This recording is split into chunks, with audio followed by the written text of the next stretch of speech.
Welcome to the Open Door. Jim Hanink here with fellow panelist Mario Ramos-Reyes, and we think Valerie Niemeyer waiting in the wings, depending on her kids. Today, we continue our discussion of education. We'll focus on preparing and supporting Catholic school teachers. Our welcome guest is Deacon Omar Gutiérrez, the president and executive director of the Evangelium Institute. An expert on Catholic social teaching, he has been published in many print and online periodicals, has authored several books on the subject, and has his own podcast on Discerning Hearts. Most importantly, Deacon Gutiérrez is happily married to Miriam, and they are very blessed by their 5 children. Let's begin, as we always do, in prayer. Come, Holy Spirit, fill the hearts of your faithful, and kindle in them the fire of your love. Send forth your Spirit, and they shall be created, and you shall renew the face of the earth. O God, who have taught the hearts of the faithful by the light of the Holy Spirit, grant that in the same Spirit we may be truly wise and ever rejoice in his consolation. Deacon Omar, could you tell us about your background and work in the area of Catholic social teaching? How did you come to teach and write about this topic, which we here at the Open Door care so very much about? Sure, I'd be happy to, and thanks for having me. It's a great pleasure to meet you and be with you. What I usually sort of say to folks is I'm a first-generation American.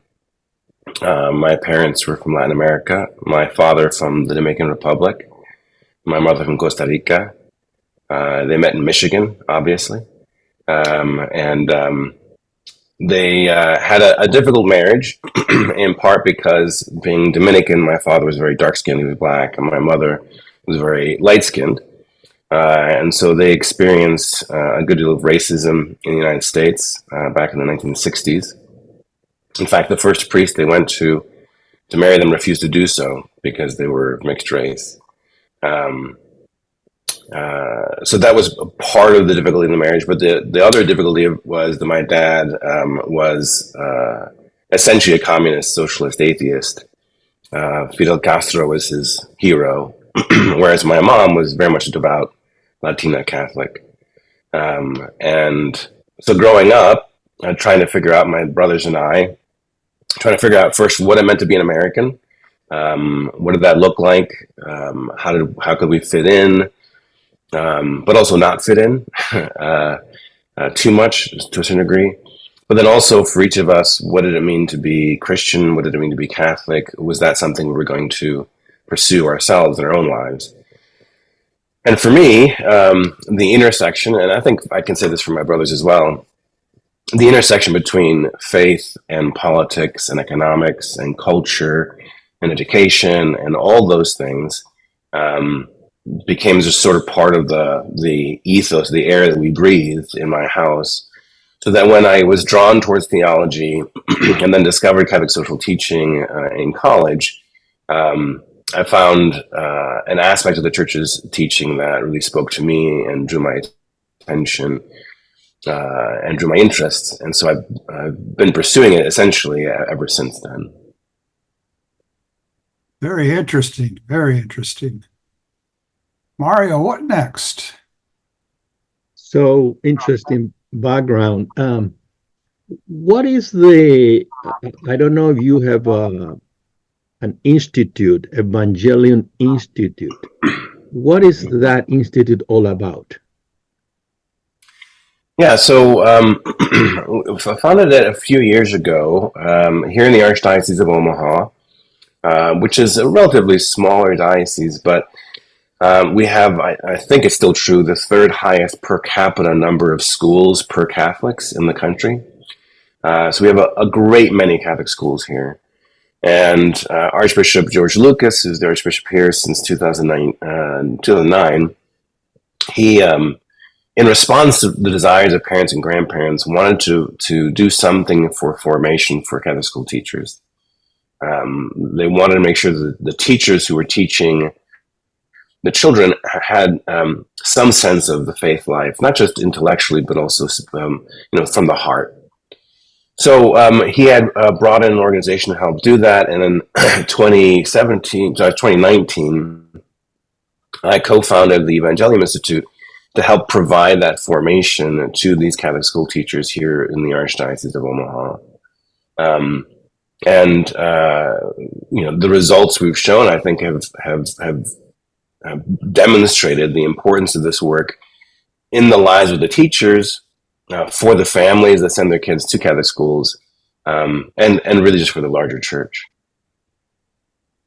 So the main concern of the Institute is teaching about Catholic social teaching. Am I correct on that? Not explicitly Catholic social teaching, no. Although we do teach it. So we've been doing this for a number of years. We have, let's say we'll take a year and we'll go through a section of the Catechism, or we'll go through a Gospel. So this year that we're ending right now, we just finished the Gospel of St. John with an emphasis on the Eucharist. And we looked at social science about what's keeping kids Catholic, what's not keeping kids Catholic, why are kids leaving, that sort of thing. And then so we provided Bible studies for the teachers as well, so they can help foster a community of faith, essentially, within their schools. So we do touch on Catholic social teaching, but it's not exclusive. One thing, of course, I always like to emphasize to them, though, is that their fulfilling in this ministry as a teacher is an aspect of the Church's social teaching. That they're living it out by providing services to these families. Okay, thank you. Deacon Omar, I've been for some time, courtesy of the late Father Jim Shaw, S.J., a fan of G.K. Chesterton, and also his less than comical sidekick, Hilaire Belloc. And once upon a time in the publication Gilbert, there was a fellow there who was offering pictures, good pictures, intriguing the way he put them together. And one of them was of Belloc. And it had Belloc with a kind of a smile on his not always smiling face, and drinking a small glass of wine. But the legend was, now the faith is not taught. It is breathed in and inhabited. And I've always thought to myself as a teacher, but it is taught. But then also as a teacher, I thought it would be better off if it were breathed in and inhabited. What do you think about this legend of the legendary Hilaire Belloc? Yeah, so I like you, I agree and disagree with that to a certain degree. I mean, so it is taught, right? So one of the things I've realized in working with some of these teachers, you don't know what you don't know. And so they, when they're exposed to the Church's teaching on any number of various subjects. So just a quick story. I was teaching at a rural school. This was a number of years ago. And, oftentimes, just being real here, you'll have the coaches at the back of the room with their laptops up and they're doing work, or they're working on plays, or you can see them texting each other about something. Who knows, right? So you never know what they're listening to. If they're still holding some sort of part of their brain onto you. Well, after the talk was over, which was that on the sacraments, specifically on the sacrament of reconciliation, confession, one of the coaches came up and he said, I've never heard confession explained that way. And I think I'm ready to go back. And then another coach came up to me afterwards, and he was a convert from Lutheranism, converted to the faith because of his wife. He said, I've never heard the confession explained that way. I think I'll go. So information, if you're familiar at all with the thresholds of conversion for someone, there has to be some sort of basic level of trust for conversion to be able to happen down the road. And for many people, information, truth, helps found and create some of the trust that's necessary for conversion. So faith can be taught. I've seen it. However, I think Belloc is also correct in that it has to be lived, it has to be breathed in. It's one thing to know it intellectually, it's another thing to live it. I think the entire Christian life is a process of moving from the head to the heart. And I don't know if this is apocryphal, but it's associated with Chesterton, at least in my memory, that the longest or hardest journey of a person to move from the head to the heart. The idea that I can know something, but unless I'm living it deeply and interiorly, then I'm not truly inhabiting that. I'm not truly allowing it to transform myself, which is what the church's teaching is designed to do. So the living it and inhabiting it, as a deacon, I've worked with RCIA or OCIA candidates for a number of years. And if there's ever a teaching that's difficult for someone, I tell them, like, it's one thing to know the facts. You might just have to live it for a while. Just try living it. And then you'll find that it fits. And it's what you've been waiting for, but you won't know that until you actually start living it. For years now, Mario has been trying to get me to move from my head to my heart. And I always tell him, look, Mario, it's a two-way street. And that has led to important discussions over the years.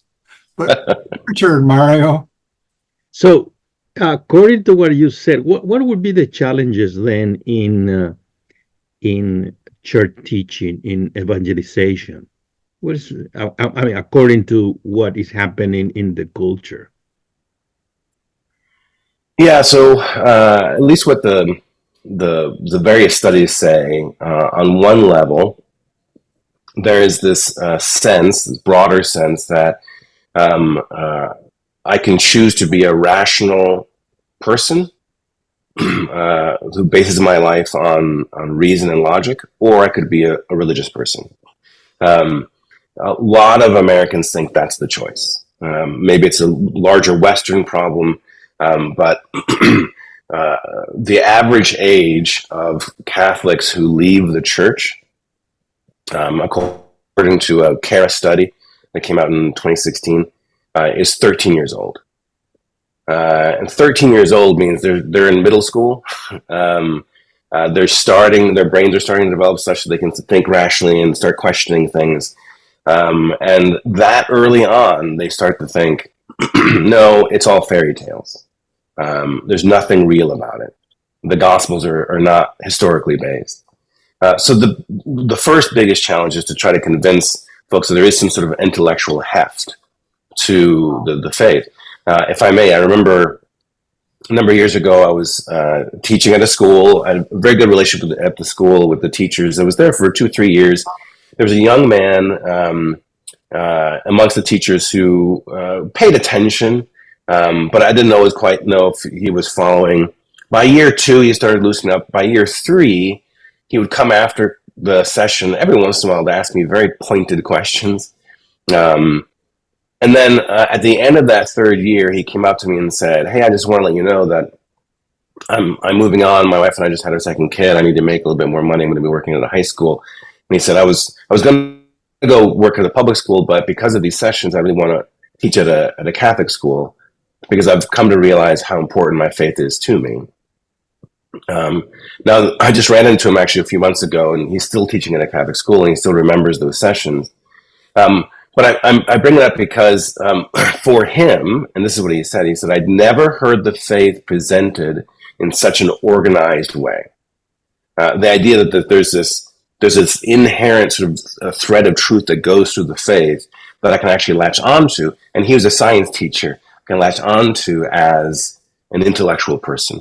So that's challenge number one. Challenge number two, I think, is this lack of trust. Part of it is the intellectual thing, but I think lack of trust in terms of the relevancy of the church to the pains and sufferings and ills that exist in our time. I think that opening line of Gaudium et Spes, right, the joys and hopes and fears, etc., of the world, or the joys and hopes and fears of the church, is an attempt to address that very challenge. That the church cares, the church is present, the church desires to meet folks in their pain in order to bring them closer to Christ, who will give them ultimate radical freedom. But when you explain, I think you do very well. It seems to me you are explaining from someone who is in the church, and you are directing to people who are participated in a school of the church. So that is very reasonable. But what about someone who is not teaching in an institution of the church, is in a public school, and yet that person needs to announce the gospel? How would you say? I think it's more challenging because you don't have a captive audience there, rather than the opposite. So how would you go about and approach that situation? Yeah, so I just recently saw, the first thing that comes to mind is I recently saw something. I'm trying to remember what the context was, but it was a woman who had started to proclaim the gospel in her workplace, and this was a secular setting. And what she said was the key was that when I think the situation was the company started to lose money and people were being laid off and there was all sorts of turmoil, she maintained a kind of level of peace. And it was her witness of peace that gave the other co-workers a sense of wanting to get to know her better. What is it that gives her peace? It wasn't necessarily something that she had proclaimed. She certainly, she wore a cross around her neck and that sort of thing. But it was the witness of peace that drew people to her, and then her coworkers felt comfortable beginning with a conversation about faith. Because I think in the secular world, and some of our public school teachers who now teach at Catholic schools, so we've had this exodus, if you will, of a number of public school teachers who are now teaching Catholic schools here in the local area. Their desire to be able to share their faith has been one of their deepest reasons for coming to the Catholic school. And the reason for that is because in the secular system, in the public school, sharing your faith is sometimes considered an affront, right? As a kind of challenge to somebody else, as almost judgment of them. And so one has to be very careful then how one does that. This example of this young lady whose story I just heard this last week is one where through her witness of, let's say, kindness or peace or love, of accompaniment with her coworkers, through that witness of life, she was able to proclaim the gospel in a way that they could hear. Because faith and religion is so foreign to so many. Jim? I thought you might have more to say, Mario. All right. I always have more to say. That's a problem. My wife says it's one of many problems.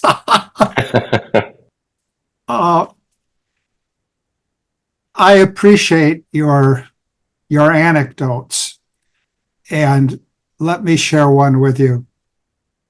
Mario and I we're both members of what we like to call the wave of the future. Right now, it's only a minor tributary. On some days, I've been looking for you guys all my life. And some days it seems to be a rivulet, as opposed to a minor tributary. Well, at any rate, it's the American Solidarity Party. And one of my 324 pet peeves as a member of the American Solidarity Party is that there are all sorts of real Catholic intellectuals, public intellectuals, who, well, I think are open to our efforts, are loath to get involved. And I think that's a shame. But at any rate, I doubt if any of them are tuning into us. But what I wanted to really present in this anecdote is once upon a time, had a discussion with a young woman who was very hesitant to say anything in public, not so much about her faith, but even about the party. And I went on at some length, which I'm sometimes given to doing, about how our party is intellectually very well grounded, and that I really didn't see why people are so hesitant. And she became so hesitant to pursue this discussion that she signed off. That was the end of the discussion. However, it seems to me that we have, and we've had some recent guests on the show, we have the intellectual resources to just be very sharp in the public forum. I think, for example, of somebody who's well known, somebody like Robert George, we don't have to be hesitant.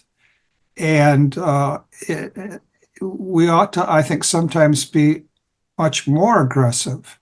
I have an ongoing conversation with a sometimes friend, one-time mentor, now, yes, only a friend, colleague in the Catholic Worker. But he's no longer a Catholic, right? And what happened really to him is, I think he drifted into a kind of evolutionary naturalism. And we were discussing recent protests, the current wave of protests.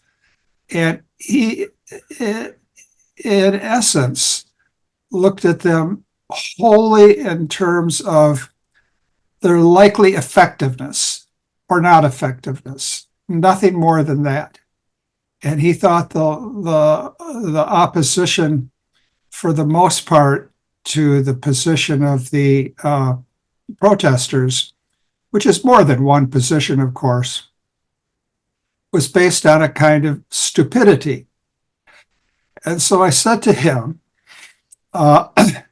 look, as an evolutionary naturalist, to what do you attribute stupidity? In a way, this is the problem of evil for evolutionary naturalists. And then I pushed a little farther. I said, and is it really wrong to make people stupid?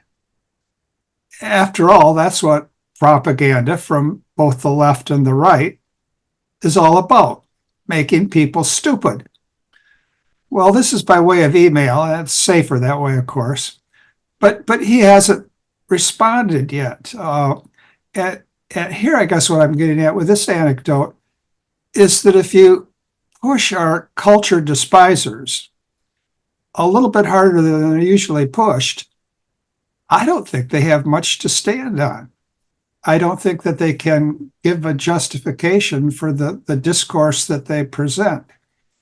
And I would like Catholics, and certainly Catholic kids coming up, and their teachers, to be, I don't want to use that word, empowered. I want them to be emboldened. Any thoughts on my rant? And if not, Mario will have his own rant. We sometimes have a duel of the ranters here. Valerie is usually around to prevent that sort of self-indulgence. So you're going to have to play that role.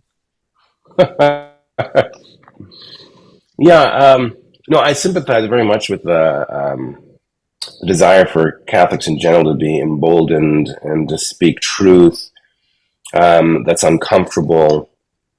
I've talked before with some about the courage to be politically homeless, to abandon. There's no need to be politically homeless. Pardon my interruption. All right, it was a minor interruption. Go ahead. Because they can't conceive of the political conversation outside of the binary that sort of dominates the conversation. And so I totally sympathize with that desire for Catholics to be emboldened to speak truth.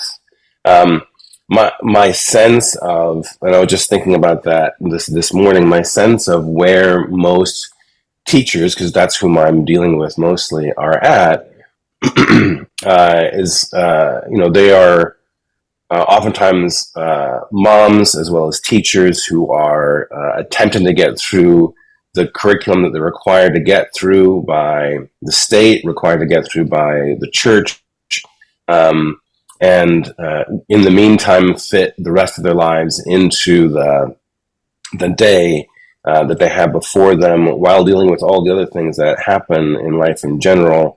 And more often than not, their deep desire is to be heard and to be encouraged. Now, this doesn't mean that we never challenge them, or we don't call them to more, or we don't try to inspire them to the greater, but if their formation is such that they can't conceive of what the greater looks like, or if the greater seems totally out of reach for them because of where they're at, then it comes off as challenge, as criticism, as judgment, instead of as encouragement. That's a challenge for me and for my instructors to try to walk with them, to meet them where they're at. And sometimes in the same school, you'll have someone who wants the more, who will eat everything up and wants to hear more about what we're talking about, and the teacher who doesn't pray. And we've done surveys. We just finished one up at the end of this year with the teachers who say, I seldom pray. I pray maybe once a week. I never pray. Yeah. Thank you. Thank you. Yeah. There are so many different people that we have to reach in so many different places and by way of so many different approaches. Now, Mario, you can see, is thinking this over. That's what he does. I mean, he thinks things over. That's his problem. He thinks things over. Go ahead, Mario. What I think is that Catholics have forgotten the intellectual tradition of the church. And I include there priests and bishops as well. In other words, because we don't have an awareness of that rich tradition, we just let the culture run their own claims. And that happened with many teachers, Catholic teachers. And they don't know exactly what to teach about certain issues. And I think I attribute that the United States never has been a Catholic country, has been a different type of country, Protestant. We can go on and discuss about that. We don't have this background. And so sometimes we try to fit into a culture which is foreign to us. That doesn't happen with other Latin American countries, which originally were Catholic countries. Now, they have their own problems. I understand that, and today perhaps we are almost the same after this secularization which is happening. But putting this aside, I'm interested in your take on Catholic social teaching. What is Catholic social teaching, and where the principles, or what is what we may call the epistemological status of Catholic social teaching? what type of theology is, or is that a theology, or is just a public policy? Yeah. Um, so the Catholic social teaching is in the Catechism. It's in the section of moral theology. You can find it in the discussion of the commandments, right? So it is its own part of Catholic theology. It has principles. The compendium of the social doctrine of the Church is good enough to lay some of those out, as well as some of the values, which when I talk to folks about Catholic social teaching, I tend to focus more on, because I agree with everything you said. I think we've forgotten the Catholic intellectual tradition so fundamentally that even the baseline values that Pope John the 23rd talks about in Mater Magistram Pacem in Terris, truth, freedom, justice, and love, right? Those four values are not understood in the same way that the church understands them and the way the secular culture understands them. So the possibility of knowing truth. I mean, so John Paul II with Fides et Ratio had to explain, there's truth, we can know it. You have to get on board with that. Freedom, and we could go all day about the misunderstanding of authentic freedom in Western culture.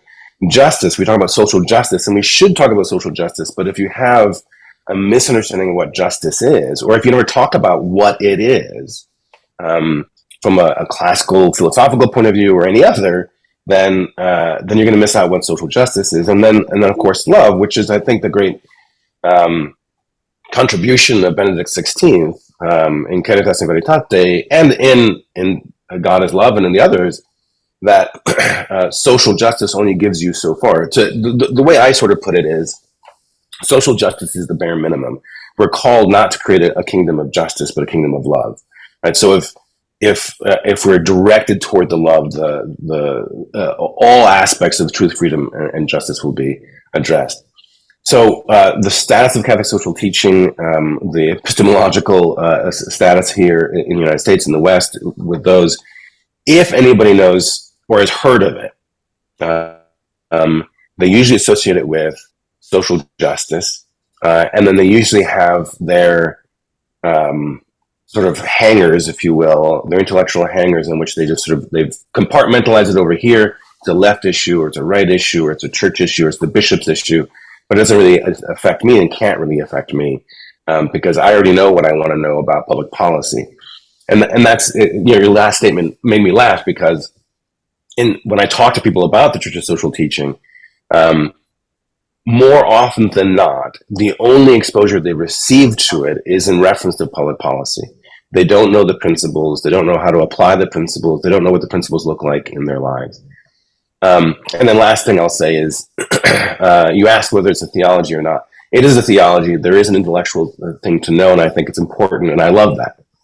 However, one of the things I've been focusing on more so in the last few years, I gave a retreat out in Richmond, Virginia on this last summer, is on the spiritual aspect of it. I think, the head to the heart, I think the social teaching provides us with the parameters, the principles by which we can respond to the Lord's movements in our hearts. So it has to be rooted in the caritas, in the love, the relationship with Christ, that spiritual reality. The intellectual aspects of the theology help us know how to respond through that discernment, but it has to start there with that relationship with Christ. Otherwise, I would argue we're just talking about a baptized humanitarianism. Mario, does Deacon Omar remind you of Larry Chapp? Yeah, well, perhaps he need to move to a farm now. I'd be open to that. Actually, we had Larry Chapp was just out here a couple of weeks ago. I met him for the first time a couple of weeks ago. Ah, Yeah. Well, just yesterday I emailed him congratulating about one of his articles. So yes, he resembled Larry in his view about Catholic social teaching. So, but I have a concern, and I think it's reasonable concern, is that when we Catholic talk about Catholic social teaching, and we announce these beautiful principles, solidarity, love, charity, everything else, that is good. But then we run into issues when we try to implement those principles or value, if you will, into public policy. And there, I think, is where the disagreement and the disappointment begins. Which one is the position, if you will, of Catholic social teaching in a particular issue? And so, and I understand there are more than one, but generally, we have this issue. In other words, we don't go into the detail, because if you do, then the fight begins. And so that is a reason I think we don't have, at least we see that in the American Solidarity Party, a party which can propose this principle as such, because it seems that we are still not able to move from principle to what we may call the real life or the concrete policy. And I think this is an issue, not only in the United States, everywhere. And so we can start here talking about those all day long, but yet whether what is the just salary, what is the, I don't know, the right level of I don't know, of help from the state. And so what do you think about that? Yeah, I agree. I was nodding because I know exactly that tension, that reality. One of the things I like to do. So, just to give you an example, for instance, years ago, the USCCB was, and I'm not trying to knock them, but they were advocating in a press release for increase in national minimum wage hike. Right. All right, so it's a specific public policy issue, and then they referenced the principle of the church's teaching on a just wage. Okay? Except that minimum wage and just wage are not synonymous. Right? They're not, terms that you can just sort of look at. Okay, that's problem number one. Problem number two is they then reference two studies arguing that raising the national minimum wage would help the poor in these various ways. The first study was put together by an organization, the board members of which were all the heads of unions and Democratic Party leaders. Okay? All people who have an incentive towards coming towards a specific conclusion. And then when you dig down into the study's details, you find out that there were missing references, where'd they get this number? Some of the numbers didn't quite make it right. The second study, it was an actual economic study from a fellow in Austria who was working on the American system. Very long, all the math was there. All the maths were there. At the very end of the study, he says that raising the national minimum wage would be the least efficient way of helping the poor. A better policy would be X, Y, and Z. So these are the two studies the USCCB. Again, you guys know this, right? These are people who work for the USCCB, not exactly. There's no bishop sitting down and actually working this stuff out, probably. So my sense is exactly that there is this tension between, we have these principles, and when you get into the nitty gritty, you actually do have to get into the nitty gritty and look at the studies as an objective observer instead of trying to move the football in a particular direction. And that's where the fights begin. I think that's where we should have the discussions, and we should be honest, right? With St. Augustine's famous line about, in all things, in essentials, unity, and in non-essentials, diversity, in all things, charity. You were going to ask something. Go ahead. What you're saying, I think, is very good. If you remember Gaudium Spes, when the document talk about the autonomy of temporal affairs, which means in this concrete case, how autonomous is economy or economics, and to what Mm. extent we can see the law of supply and demand, or whatever rules guide economics. So we can look at that. And so I'm a pastor, I'm not an expert on that, and I will trust to that particular school of economics. Yet there are more than one school. Now, that is the issue. We need to acknowledge that. And sometimes I'm asked, well, what do you think about X, Y, or Z? And I'm saying, well, the principle of the Catholic social teaching is this. However, how to go about and apply depend on how we understand economics in that particular situation. And there are more than one view, and both view may be respectful. Um, and we need to be aware of that. There is no just a rigid way of applying the principle from the principle to the concrete. Otherwise, we need to long for monarchy or something like that. And this is a democracy. So perhaps we didn't, I don't know, incorporate this view. And one of the, I'm going to say something controversial to some people.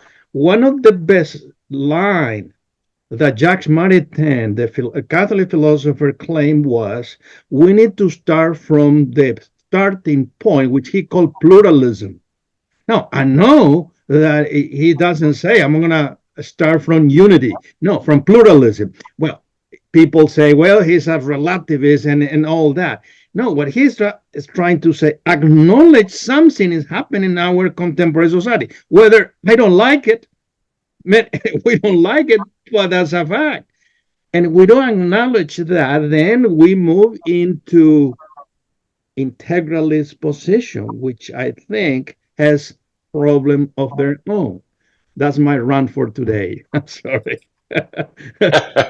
I like it. We should do this more often. I like your rants. This is great.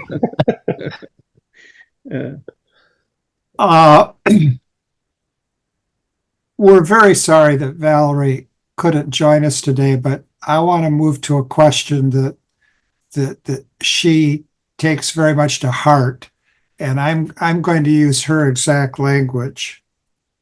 She says, we've heard it said that the church is a hospital for sinners, not a museum of saints. We've all had occasion to be disappointed, if not scandalized, by poor leadership in the church and in Catholic schools. Do you have any suggestions based on your experiences for how to respond or not to respond in such situations? Leave it to Valerie to ask such a question. Yeah. In my experience in walking with folks who have been deeply wounded by the church, what I've done, I guess I can just speak to what I've done, is to acknowledge their pain and to recognize. So with Catholics, so many of us feel like we're not allowed to be angry at persons in the church, at a priest or a teacher or somebody. And so to acknowledge that it's okay, that the anger, the pain, the suffering is real and it's okay. And they shouldn't feel guilty for feeling what they're feeling. And then beyond that, just to listen and walk with them and to pray with them. So after acknowledging, helping them understand it's okay to feel what they're feeling, to listen, and then to be intentional in praying with the person, asking for healing. So it's one thing to acknowledge that the feelings are real and that they're important and they reflect a reality and a truth. But we also want to recognize we don't want to leave somebody there because anger and pain, that's not what the Lord wants for us. So to be intentional about praying in such a way with the person, and I'm thinking of a specific situation right now where you acknowledge their pain, but you're calling upon the Holy Spirit or Our Lady or the Father, whatever the appropriate situation, to help that person heal from that pain, not forget, but heal from that pain, so that they can better consider themselves a member of the church. The pain is a symptom of their feeling disunited from the church. And they need to feel part of her again. Connect with the person. Amen. Mario? So, how can anyone, regular folks, can help the good work of Evangelium Institute? Oh, certainly we need your prayers. I mean, that's the most important thing. This is hard work. It's joyful work in many ways. A few weeks ago, I was with some teachers who serve some economically challenged parts of the city, and I was teaching them on the Last Supper in John's Gospel and on Eucharistic miracles from Argentina, and I mean, they just absolutely loved it. So it was a fruitful discussion. It was a joyful discussion. And so it's a joyful work. It's also just very hard because, there's sometimes at the end of the day, everybody's tired, all the things. So we need your prayers.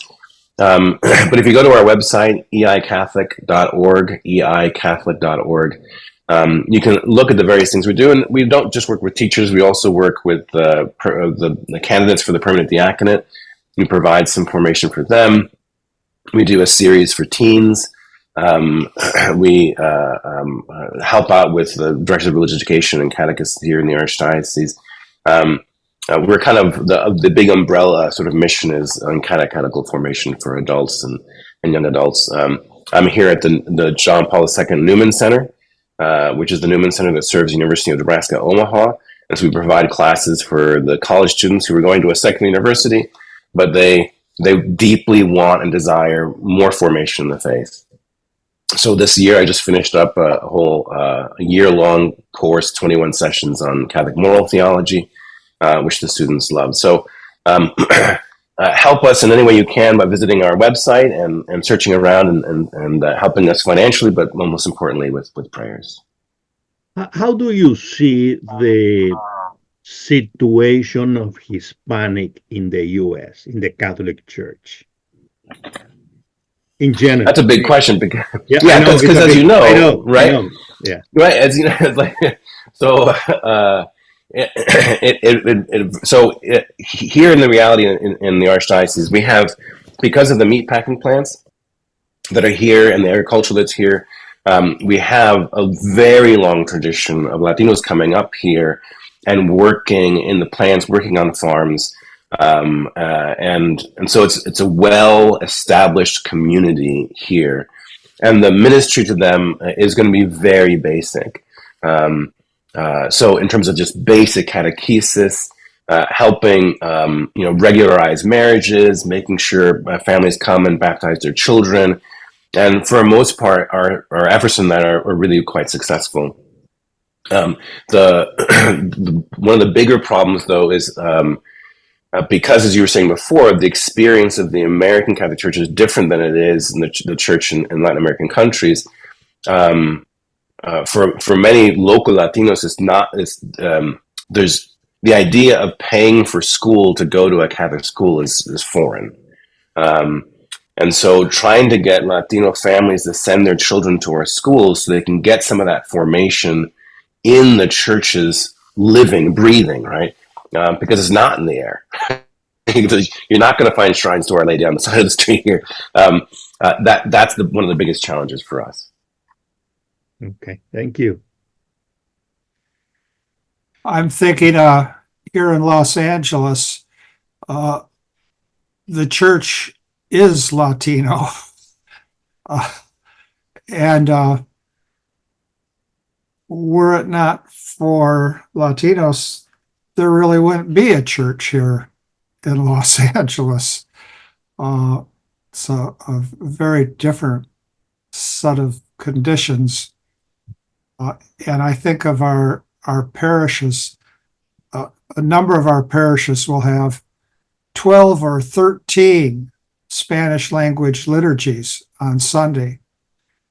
And a number of our churches have 10, 12,000 registered families.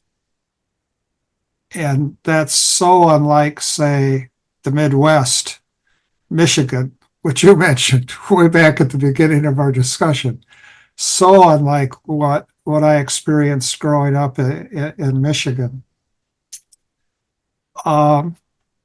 You also have a connection, quite a connection, with the propagation of the faith.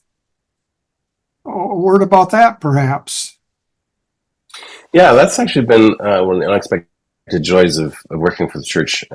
So a number of years ago, Archbishop Lucas asked me to take over the propagation of faith. And for those who don't know what it is, it's actually a pontifical institute founded in the late 1800s to try to help raise funds for missionary works across the world. So I'm in charge of the mission cooperation plan, where we have missionary priests and sisters from other parts of the world come to Omaha and give a homily, sometimes celebrate Mass at a parish, and then collect the funds and send it with them. So I've been exposed to priests from Pakistan and various, 5, 6 different countries in Africa and Latin America and India and other places. And it's been a joy to hear from them what it's like to be Catholic in their part of the world. And what living the Church of Social Teaching means for them. So I have a good friend, a priest friend in Pakistan, Muslim majority country. Christians make 1%, Catholics make 1% of the population, and there's a lot of discrimination against them. And so, what does being church mean for them? It's radically different. So we do what we can to help them and help him and the ministry that they do, but it's been absolutely eye-opening. So in your diocese, wherever you're at, if you see World Mission Sunday, which is usually the 4th Sunday in October, or you have a visiting priest from Mission Co-op, please do support them because they're doing incredible work all over the world. We've spoken a lot about challenges in this last hour and made references to the so-called real world. Although if we're not in the real world, I don't know where we'd be. And the challenges of everyday life, that expression, life happens. And you just made a comment about different cultures. Well, we're used to hearing what Confucius would say.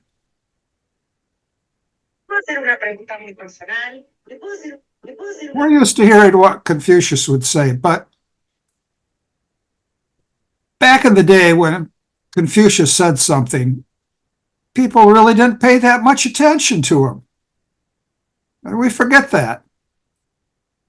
But one day, Confucius looked around what was going on. Then he looked out at people and he said, "Listen up, people. If it's not one damn thing, it's another." And ever since then, people have been listening to Confucius. At the time, they said, this guy knows what he's talking about after all. Now, on that semi-historical and light note, we come to an end, but we come to an end with something that goes as deep as we could ever go and is decidedly historical, the incarnation and the gospel for today. You mentioned you'd been working with the Gospel of John. Today's gospel is from John.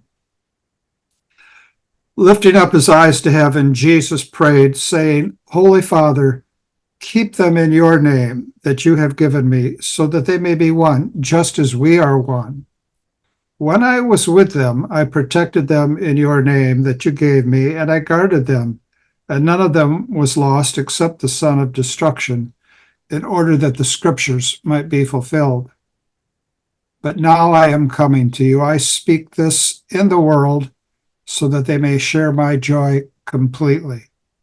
I gave them your word, and the world hated them because they do not belong to the world any more than I belong to the world. I do not ask that you take them out of the world, but that you keep them from the evil one.